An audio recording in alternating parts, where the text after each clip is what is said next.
오늘 우리에게 주신 하나님의 말씀은 신약에 있는 말씀 빌립보서 4장 10절로 13절까지 보겠습니다. 빌립보서 4장 10절로 13절에 있는 말씀. 내가 주 안에서 크게 기뻐함은 너희가 나를 생각하던 것이 이제 다시 싹이 남이니 너희가 또한 이를 위하여 생각은 하였으나 기회가 없었느니라. 내가 궁핍함으로 말하는 것이 아니니라. 어떤 형편든지 나를 자족하기를 배웠노니 나는 비천에 처할 줄도 알고 풍부에 처할 줄도 알아. 모든 일 곧 배부름과 배고픔과 풍부와 궁배도 처할 줄 아는 일체의 비결을 배우노라. 내게 능력 주자 안에서 내가 모든 것을 할 수 있느니라. 아멘. 할렐루야. 할렐루야. 한 달 동안에 걸쳐서 여러분들에게 하나님의 거룩한 영이 우리에게 강하게 임하시게 되면 우리 하나님께 주시는 선물을 여러분들에게 계속 소개를 했습니다. 첫 번째는 주의 거룩한 영이 우리 마음을 지배하시게 되면 우리 마음에 열심이 생긴다고 말씀을 드렸습니다.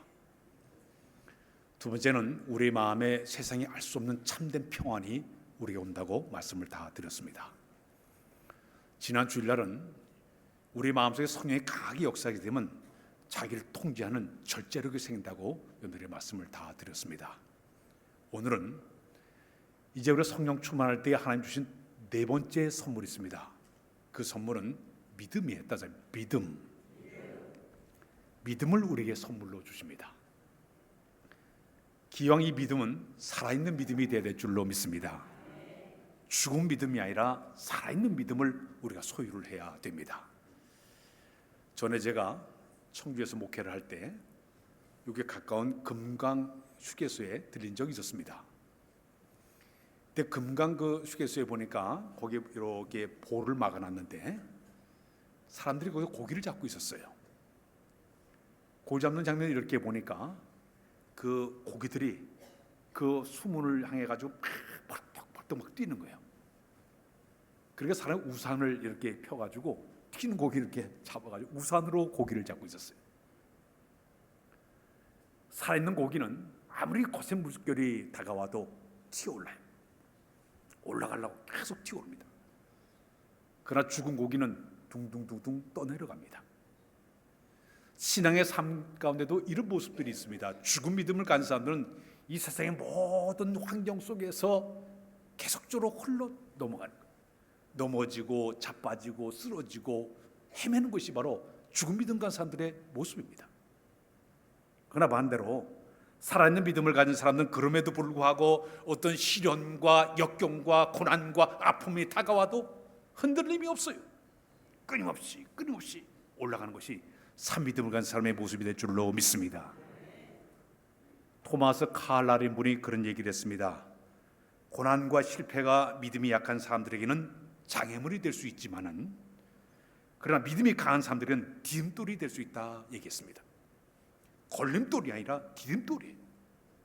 한 계단 더 올라갈 수 있는 기회가 된 것이 이 강한 믿음을 소유한 사람들의 모습이라고 볼 수가 있습니다. 강원도의 동강을 가게 되면 그래서 레포츠, 아주 유명한 레포츠가 열립니다. 레포츠는 아주 그 계곡에 그 바위 사이 물이 쫙 흐르게 되는데 고무 보트를 타고 사람들이 막 그 사이를 이렇게 지나가는 그런 그 레포츠 운동입니다. 그저 타는 모습을 보기에는 여름에 아주 핫플레스예요. 스릴이 있고 아주 시원함을 체험하는 것이 그 동강의 체험입니다. 그 계곡을 탁 따라다 보면 바위도 있고 휘몰아치는 이런 그 물도 있고 부딪히고 쓰러지고 막 그래요. 또 물에 빠진 사람도 있고 다시 일어서가지고 도전하기도 하고. 근데 사람들은 그 모두 즐기면서 탁 지나가다 보면 거기에 오는 스릴이 있대요. 짜릿함이 있어 스트레스가 해소된다고 얘기를 하고 있습니다. 살아있는 믿음을 가진 사람들은 이런 모습이에요. 아무리 휘몰아치는 이런 그 소용돌이가 일어나고 바위가 있고 좁은 길 넓은 길이 있음에도 불구하고 헤쳐나가는 그 모습, 산 믿음을 갈 때 가능한 줄로 믿습니다. 성경을 보면 우리 하나님께 쓰신 사람들의 대부분의 모든 사람들이 그 모든 시련과 고난과 역경이 다가오도 잘 견뎌낸 사람들이 하나님께 귀하게 쓰임받은 사람들이었습니다. 하나님은 들어쓰시기 전에 먼저 그 고난의 과정을 통과하게 만드시고 시련의 과정을 통과하게 만드시고 연나가 훈련을 다 끝나게 그때 하나님께서 그를 딱 뽑아가지고 당신의 사람 쓰신 것이 바로 하나님의 방법이었습니다. 우리 하나님은 모세를 쓰시기 전에 그냥 궁중에 호화롭게 살 때는 쓰질 않았습니다. 애굽의 무술과 학술을 다 배웠을 때도 그를 쓰지를 않았습니다. 오히려 그를 미디안강으로 쫓겨나게 만드시고 40년 동안 광야 체험을 하면서 철저히 낮아지고 자기를 보는 훈련이 다 끝났을 때 40년 후에 80세가 됐을 때 그를 불러서 그를 쓰시게 됩니다. 많이 배우고 학술과 무술을 안 썼어요. 젊은 40세도 안 썼어요. 오히려 미디안에 쫓겨나가지고 완전 밑바닥의 인생을 살면서 자기를 비우는 훈련이 됐을 때 하나님 쓰신 것이 바로 하나님의 방법이었습니다. 다윗은 15살에 이스라엘 왕이 될 것이라는 예고를 받고 기름 부음을 받았습니다. 그는 금방 왕이 될 줄 알았습니다. 그러나 하나님은 그를 금방 쓰지 않았습니다. 장장 그는 15년 동안 그는 험한 세월을 보내게 만듭니다. 수많은 전쟁터에 나가 전쟁을 치르게 만들고 사울왕이 미워해서 시기해서 그를 죽이려고 하게 되니까 계속적으로 피난길을 떠나면서 쫓겨다니게 됩니다. 유대 광야로 블레셋 나라로 암몬 나라로 쫓겨다니면서 고단의 세월을 보내게 됩니다. 이 철저한 훈련을 통해서 15년 동안의 훈련을 다 마치게 되니까 그제서야 그를 이스라엘 왕으로 통일 왕국의 왕으로 그 쓰임을 받게 됩니다. 하나님은 그냥 쓰시는 게 아니에요.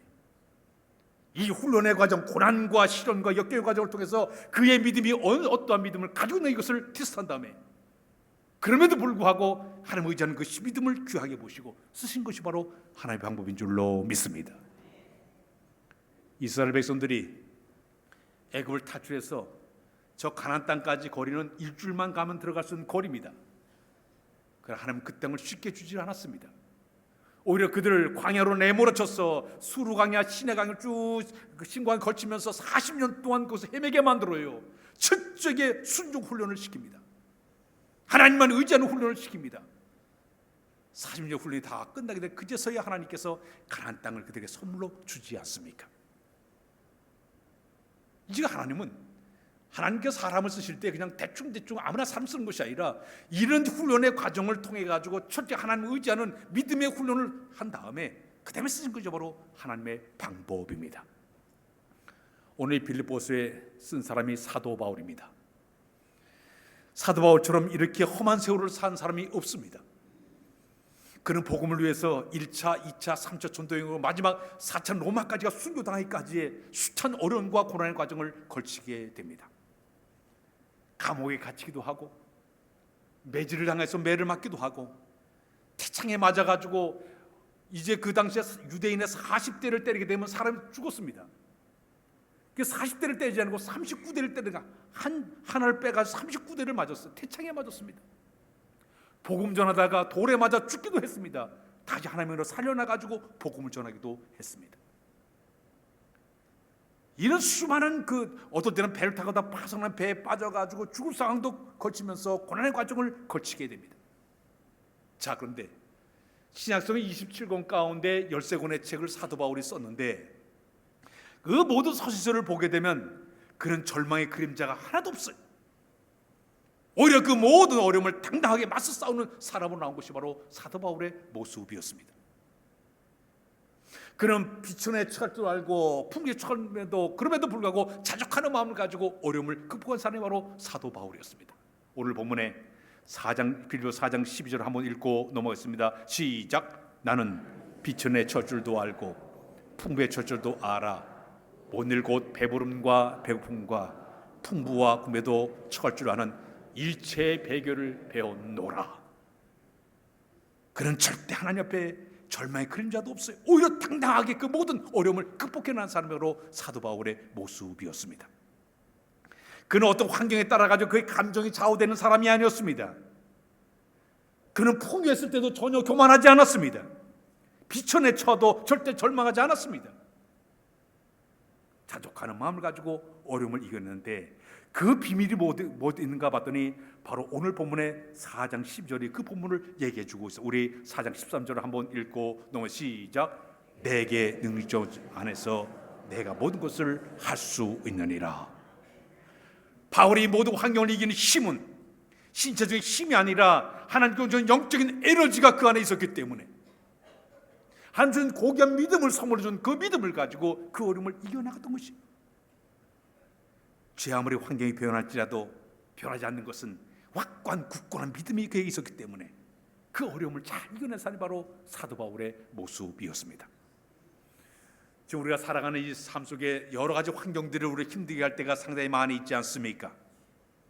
날씨가 뜨거워지게 되면 사람들이 옷을 벗어져 끼고 에어컨을 틀고 선풍기를 틉니다. 찬물에 샤워도 하루에 어떤 2번, 3번씩 하지 않습니까? 춥게 되면은 옷을 두껍게 입고 난로에 가까이 되고 딴 걸 찾아다니기도 합니다. 좋은 일이 생기면 기분이 좋아지고 웃고 떠들지만 반대로 나쁜 일이 생기게 되면 우울해하고 슬퍼하고 좌절하고 절망하고 힘들어합니다.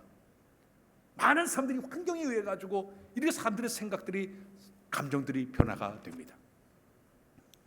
지난 주간 제가 휴가를 보내면서 이번 주는 무슨 설교를 할 것인가 머릿속에 계속적으로 묵상하다가 이번 주 우리 교인들이 너무나 많은 분들이 어려움을 많이 당하고 있어요. 질병으로 많은 고통을 받는 그 소식을 들을 때마다 너무너무 마음이 아파요. 이분들에게 어떤 위로의 말씀을 내가 줘야 될까? 이번에 어떤 메시지를 내가 전달해야 될 것인가? 묵상을 하면서 오늘 이 말씀을 제가 준비를 해봤습니다. 사도 바울은 그의 삶의 모든 역경 속에 진정한 평안은 삶의 고난을 이기는 힘의 근원, 하나님께 나와 함께 그 믿음이 그 안에 강하게 있었기 때문에 어떤 고난도 역병도 시련도 스스로 이겨내는 힘이 바로 사도 바울의 힘의 역사가 된 줄로 믿습니다. 성경의 한 사람을 소개합니다. 욥이라는 사람을 여러분들에게 소개하고 싶습니다. 욥은 우리 사람들이 이 땅에 살면서 당하는 고난을 철저하게 당한 사람이 바로 욥이었습니다. 종합적으로 모든 걸 당한 사람이 욥이었습니다. 그는 동방 나라 가운데 최고의 부자였습니다. 그러나 어느 날 이 사탄이 와가지고 욥을 시험하게 되는데 그의 모든 재산이 하루아침에 손도치에 날아가 버리게 됩니다. 소와 나귀를 다 잃어버리게 되었고 스바 사람들이 소와 나귀를 다 뺏어가 버리고 칼로 그 종들을 다 죽여버렸습니다. 또 갈대아 사람들이 와가지고 갑자기 와가지고 사람들 낙타를 다 양을 다 뺏어가 버렸습니다. 하이들을 다 죽여버렸습니다. 하루아침에 동방 최고 부자가 저 밑바닥 가난으로 떨어지는, 알거지로 떨어지는 이런 모습으로 떨어지고 말았습니다. 그것까지는 괜찮아요. 10명의 자녀들이 있었는데 거기서 잔치를 벌이고 있는데 갑자기 큰 대풍이 불어가지고 집을 땅 쳐가지고 집이 무너지는 바람에 자기 10명의 자녀들이 다 세상을 떠나고 말았습니다. 극한 슬픔에 빠지고 말았습니다. 거기다가 이제 세 번째는 이 사탄이 여기는 욥에게 어떤 병을 든 피부암에 걸리게 만들었습니다. 온몸이 진물이 다 질질 흘러가지고 악창이 나가지고 진물이 질질 흐르게 됩니다. 구더기가 막 생겨나게 됩니다. 밤이 되면 가려워가지고 건들지 못해가 기왓장으로 자기 목을 퍽퍽 끓는 자리까지 떨어지게 됩니다. 그렇게 잘 다진 사람이 동네에서 쫓겨나가지고 저 동네 바깥에 동구 밖에 거름더기 속에서 자기 몸을 갖다가 긁어내면서 헐벗은 채로 고통자리로 떨어지게 됩니다. 자기 친구, 친한 친구들이 찾아왔습니다. 찾아서 일주일 동안 지나면서 위로하기보다는 무슨 말을 하는 거면 내가 죄를 지어가지고 하나님께 벌을 받는 거야. 와가지고 계속적으로 지적을 하고 있습니다. 내 자신들이 죄를 지었기 때문에 죽은 거야. 친구들이 와가지고 계속적으로 비방하기를 시작합니다. 얼마나 괴롭겠습니까? 거기다가 자기 부인 옆에 있으면서 남편이 너무 고통스러워하니까 당신 차라리 하나님 저자고 죽으라고 옆에서 또 부추기기를 시작합니다. 이 총체적인 난국, 안과 박으로 사방을 오고 쌓인다는 이 고난의 순간 가운데 욥은 어떻게 이 어려움을 이겨낼 수가 있었을까요? 더기 욥은 이 아픔보다도, 잃어버린 것보다도 더 큰 아픔이 하나가 있었으니 그의 정신적으로 영적으로 큰 고난에 빠지게 됩니다. 왜냐하면 그는 시련이 오기 전에 하나님 옆에 정직한 사람이었습니다. 하나님을 정말 온전하게 잘 섬겼습니다. 여호와를 잘 섬겼던 사람인데 성경의 표현도 악에서 떠난 사람이었는데 이런 고난을 받으니까 더 마음이 괴로운 거예요. 하나님, 내가 이렇게 살아왔는데 나한테 왜 이런 고난을 주고 있습니까? 이런 수를 주고 있습니까? 이게 그에게 큰 정신적인 아픔, 영적인 고민이었습니다. 그러나 욥은 그럼에도 불구하고 이 모든 상황 속에서 그가 이겨낸 비결이 하나가 있었으니 그는 욥기 1장 21절에 이런 고백을 하게 됩니다. 우리 한번 읽을까요? 시작. 이르시되 내가 못해서 알몸으로 나와 싸운즉 또한 알몸으로 그로 돌아가올지라. 주시니도 여호와시요 거주시는 여호와시니 여호와 이름이 찬송을 받으시다 하고, 그는 자기가 당하는 모든 고난을 이해하는 것을 신앙적인 방법으로 해결했습니다. 이 모든 것은 하나님의 주권에 있다. 모든 재산을 가진 것도 하나님이요, 내 건강을 뺏은 것도 하나님이야. 모든 거 하나님 주권 아래 있어. 하나님의 공의 하나님께서 다 주권을 갖고 계시기 때문에 그분이 해결해 줘야 돼. 하나님의 주권을 인정하면서 고통을 이겨냈습니다. 우리 성도들 가운데 이렇게 신앙생활 잘하고 새벽기도 잘하고 철기도 잘하고 헌금생활 잘하고 예배생활 잘했는데도 왜 고통을 받느냐? 하나님의 주권을 인정하시길 바랍니다. 여호와 하나님의 뜻이 그곳에 있어요. 친구들처럼 죗값이야 뭐 이게 아니에요. 주님의 오묘하신 섭리가 그 속에 있다는 것을 믿어야 될 줄로 믿습니다. 하나님의 계획하심과 하나님의 뜻이 있는 것을 내가 기억하게 되면 그럼에도 불구하고 잘 견뎌내게 됩니다. 욥이 참고 인내하고 잘 견뎌냈더니 훗날 하나님께서 욥에게 복을 주게 되는데 욥기 42장을 보게 되면 하나님께서 욥에게 갑절의 복을 주게 되었고 10명의 자녀를 잃어버렸는데 그 자녀들이 다시 하나님께 자식의 복을 줘가지고 딸 3명을 하는데 얼마나 아름다운지 그 지역에서 가장 미스 코리아가 그 지역에서 가장 아름다운 아이들이 되게 되었고, 피부암으로 죽어야 될 이 욥이 자손 4대를 보면서 140을 향수에다 세상을 떤 사람이 바로 욥의 생활의 모습이었습니다. 고난과 역경과 시련이 와도 욥은 흔들리지 아니하고 하나님을 향한 믿음이 있었기 때문에 승리한 줄로 믿습니다. 그 믿음은 산믿음이 된 줄로 믿습니다. 이 믿음을 소유하시길 바랍니다. 이게 산믿음이에요. 요셉을 소개하고 있습니다. 자기 형제들의 미움을 당해서 다른 나라의 노예로 팔려가지 않았습니까?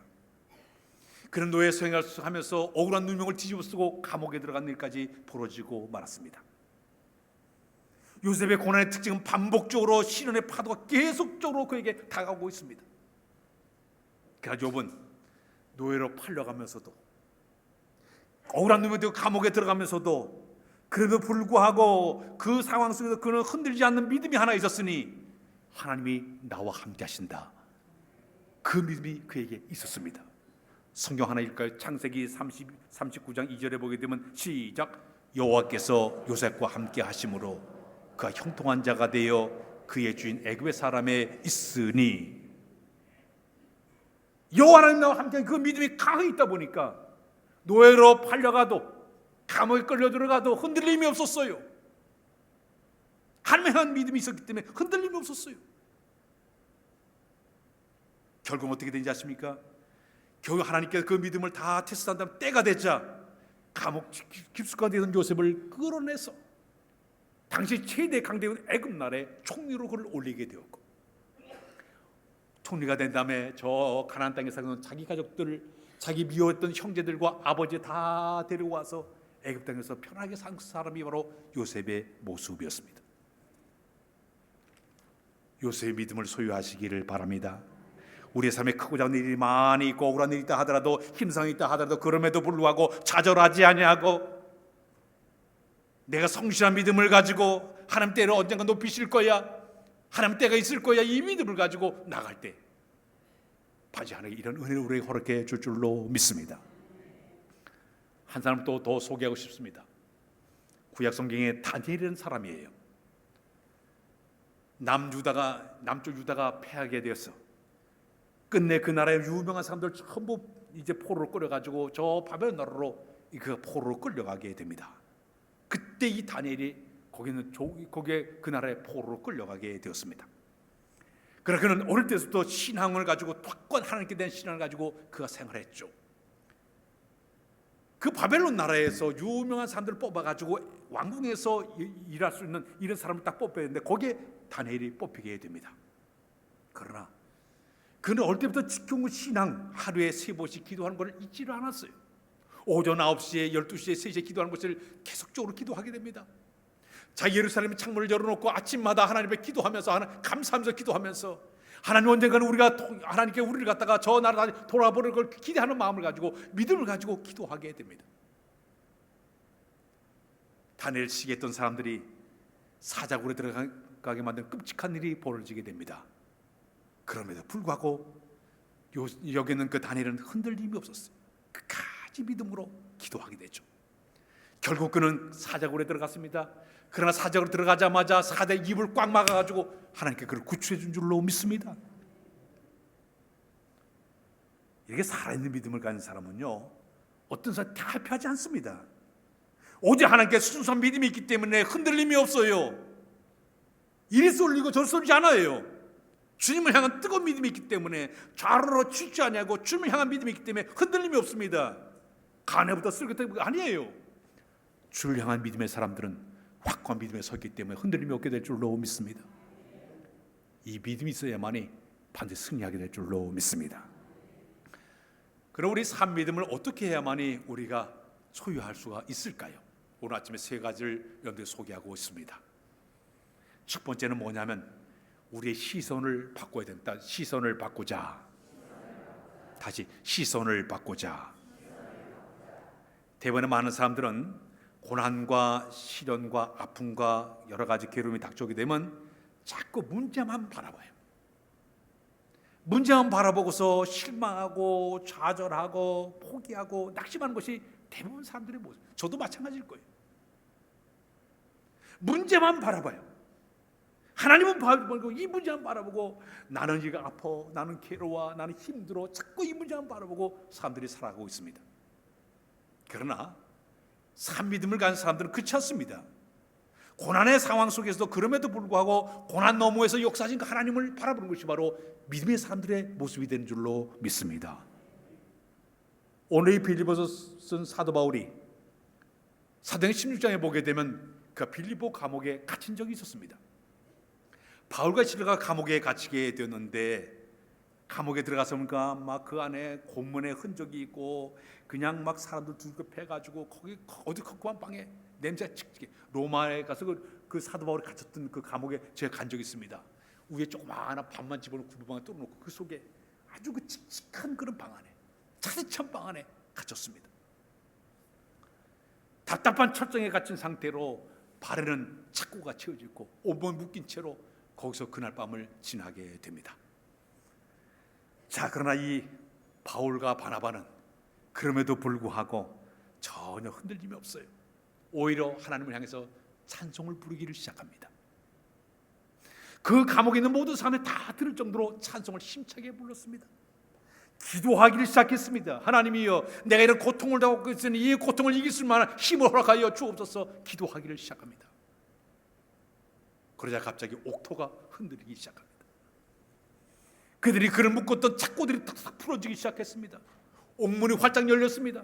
감옥에서 수많은 사람 다 뛰쳐나왔습니다. 바울과 시라는 감옥 안의 환경을 바라본 것이 아니라 그들과 함께하지 하나님을 바라보면서 찬양과 기도를 했더니 기적이 일어난 줄로 믿습니다. 이게 바울과 바나바의 승리의 모습이에요. 닭과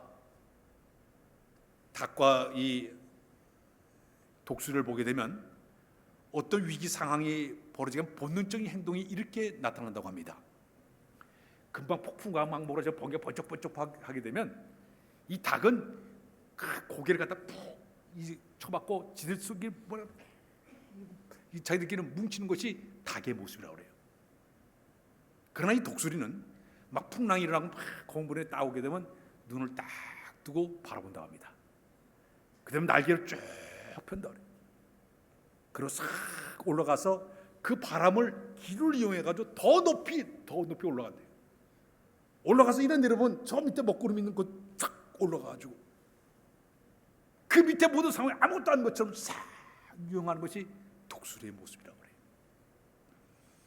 사람들 가운데 어떤 사람들은 현실만 바라보고 문제만 바라보고 그러면서 얼굴 파묻고 그냥 벌벌 떨면서 하는 모습이면, 독수리형의 사람들은 그것이 아니라 문제 뒤에, 먹구름 뒤에 있는 건 주님만을 바라보고 승리자가 될 줄로 믿습니다. 우리 찬양할까요? 눈을 들어 주님을 바라보라고 우리 찬양합시다. 괴로울 때 주님의 얼굴 보라 찬양 부를까요?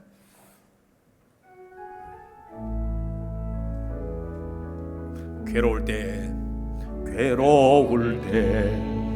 주님의 얼굴 보라, 평화의 주님 바라보아라. 세상에서 시달린 친구들아, 위로해 주님 바라보아라. 눈을 들어 주를 보라, 내 모든 염려 주께 맡겨라. 슬플 때에 주님의 얼굴 보라, 사랑의 주님 안식 주리라. 힘이 없고 내 마음 연약할 때 능력의 주님 바라보아라. 주의 이름 부르는 모든 자는 힘주시고 늘 지켜주시. 아멘. 눈을 들어 주를 보라, 내 모든 염려 주께 맡겨라. 슬플 때에 주님의 얼굴 보라, 사랑의 주님 안식 주리라. 할렐루야. 성경 말씀 세 권 보겠습니다. 히브리서 12장 2절을 먼저 읽겠습니다. 히브리서 12장 2절 좀 한번 띄워줄까요? 시작. 믿음의 주여 또 온전하신 이인 예수를 바라보자. 그는 그 앞에 있는 기쁨을 위하여 십자가를 참으사 부끄러움을 개치 아니하시더니 하나님 보좌 우편에 앉으셨네. 한 것도 봅니다. 시편 121편 1절로 2절에 있는 말 시작. 내가 산을 향하여 눈을 들이라, 나의 도움이 어디서 오를까? 나의 도움은 천지를 지은 여호와에게서로다. 시선을 바꾸십시오. 문제만 바라보지 말고 문제 뒤에 역사하신 그 하나님을 바라볼 때 우리의 모든 고난을 이겨낼 줄로 믿습니다. 두 번째는 감사하시길 바랍니다. 감사하자. 아무리 환경이 어렵고 힘들어도 감사거리를 한번 찾아보십시오. 감사하는 마음은 내 마음속에 부정적인 에너지를 걷어내버립니다. 오히려 긍정적인 힘을 주게 되어 있습니다. 늘 불평불만 많은 사람은요, 자꾸 어두운 것만 얘기하고 어두운 것만 자꾸 따져요. 그러나 믿음의 사람은 그렇지 않습니다. 긍정적이고 적극적인 말을 많이 하게 되니까 마음이 평안해지고 이 마음속에 행복이 찾아오게 되는 것이죠. 어떤 환경이 있음에도 불구하고 내 마음에 감사할 수 있는 마음. 우리 지난번 부흥회 때 올롬석 보니까 잘 될 겁니다. 더 잘 될 것입니다. 그럼에도 더 잘 될 것입니다. 늘 그런 마음을 가지고 긍정적인 마음을 보는 것이 우리에게 필요한 줄로 믿습니다.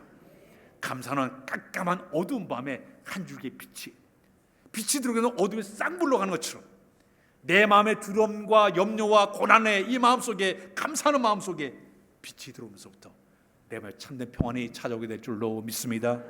성경을 세 군데 보겠습니다. 빌립보서 4장 6절로 7절을 한번 읽고 넘어가겠습니다. 빌립보서 시작. 아무것도 염려하지 말고 다만 모든 일에 기도와 간구로 너희를 구할 것을 감사함으로 하나님께 아뢰라. 그리하면 모든 적에든 뛰어난 하나님의 평강이 그래서 예수 안에서 너희 마음과 생각을 지키시리라. 또한 봅니다. 들어서 5장 18절 읽게 시작. 범사에 감사하라. 이것이 그리스도 예수 안에서 너희를 향하신 하나님의 뜻이니라. 하나 더 봅니다. 베드로전서 4장 12절 13절 시작. 사랑하는 자들아, 너희를 연단하러 오는 이상한 땅과 같이 이상히 여기지 말고 오히려 너희가 그리스도의 고난에 참여한 것으로 즐거워하라. 이는 그의 영광이 나타나실 때 너희를 즐거워하고 기뻐하기로 함이라. 아멘. 할렐루야. 그럼에도 불구하고 감사하는 여러분들 되시기를 바랍니다. 마지막에는 기도해야 됩니다. 따라서 기도하자. 우리 인간의 힘으로는 도저히 환경을 이겨낼 수 없지만은 내가 전적인 하나님께 내가 전폭적으로 맡기는 순간 하나님의 역사가 시작되는 거예요. 하나님의 손길이 우리를 찾아와서 붙잡아 주시게 되는 것입니다. 그 하나님은 전지전능하신 하나님이시요, 못하시는 하나님이기 때문에 그분이 한번 손을 딱 움직이면 안 되는 것도 될 줄로 믿습니다. 지금 여기 에어컨 틀고 여러 가지 우리가 하지 않습니까? 자, 선풍기를 내가 막 돌고 에어컨을 돌리는 것보다도 우리 하나님께 가을에 찬바람 한번 싹 들어오게 되면 선풍기 필요 없어요. 에어컨 필요 없어요. 저 지난번에 저 경상도에 산불이 나가 야단 버섯겠는데 불 끄려고 소방서들이 야단 버섯하고 비행기도 물을 내리고 별짓을 다 해도 어려웠어요. 그러나 하나님이 1시간만 비 흠뻑 내리면 금방 다 꺼져요. 우리 하나님께 1시간만 비만 내려도 딱 꺼지지 않습니까? 눈이 산더미처럼 칵 쌓였을 때 사람들이 눈 치우려고 포크레인 동원하고 야단버섯합니다. 그냥 우리 하나님께서 한번 딱 정하시면 하루 동안 햇빛 쨍쨍 내리면 다 물로 싹 변해버려요. 우리 하나님 손길 한번 당했게 되면 다 모든 게 해결돼요. 그것 때문에 우리가 할 수 있는 방법은 주님께 전폭적으로 맡기고 기도하는 것밖에 없는 줄로 믿습니다. 성경 말씀 세 군데 읽겠습니다. 시편 55편 22절 읽겠습니다. 시작. 너의 짐을 여호와께 맡겨라. 그가 너를 붙드시고 여동함을 영원히 허락하지 아니하시리로다. 하나 더, 야고보서 5장 13절 시작. 너희 중에 고난당한 자가 있느냐? 그는 기도할 것이요. 즐거워하는 자가 있느냐? 그는 찬송할지니라. 하나 더 옵니다. 시편 34편 17절 읽겠습니다. 시작. 의인이 부르짖음에 여호와께서 들으시고 그대 모든 환난에서 건지셨도다. 기도는 우리의 안시 빛으로 인도하니 앞이 캄캄할 때 기도 잊지 마세요. 여러 가지 환난과 고난과 어려움을 당한 모든 사람들은 오늘 말씀 그대로 우리의 시선을 문제만 바라보지 말고 주님을 바라보시기를 바랍니다. 그럼에도 불구하고 감사하는 마음을 품으려고 노력하시기를 바랍니다. 전전히 하나님께 전폭적으로 맡겨 기도하는 여러분들 다 되시길 주의 이름으로 부탁드립니다.